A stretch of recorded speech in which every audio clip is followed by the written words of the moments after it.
1. Menyatakan terdakwa Richard Eliezer Budiang Lumiu terbukti secara sah dan meyakinkan bersalah melakukan tindak pidana turut serta melakukan pembunuhan berencana, menjatuhkan pidana terhadap terdakwa Richard Eliezer Budiang Lumiu dengan pidana penjara selama 1 tahun dan 6 bulan.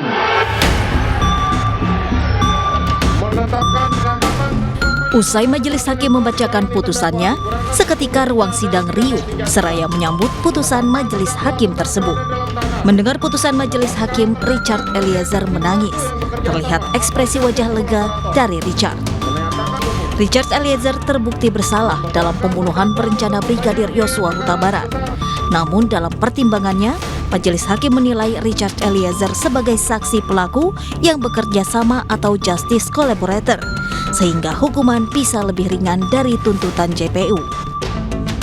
Sebelumnya Richard Eliezer dituntut 12 tahun penjara oleh JPU karena dianggap telah bekerja sama dalam kasus pembunuhan berencana Brigadir Yosua Huta Barat.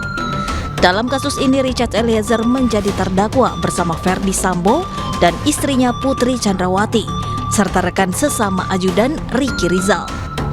Penetapan tersangka terhadap Richard Eliezer dibuat setelah adanya argumentasi baku tembak antara Brigadir Yosua dan Richard Eliezer yang terjadi di rumah dinas Verdi Sambo di Kompleks Polri Duren 3. Namun, dalam perjalanan kasusnya Richard Eliezer mengajukan sebagai justice collaborator untuk mengungkap kasus seterang-terangnya.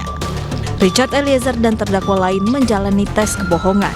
Hasil dari tes tersebut, Richard terbukti jujur. Meski demikian, JPU tetap menuntut Richard dengan 12 tahun penjara. Karena jaksa meyakini Eliezer melakukan tindak pidana secara bersama-sama merampas nyawa Brigadir Yosua.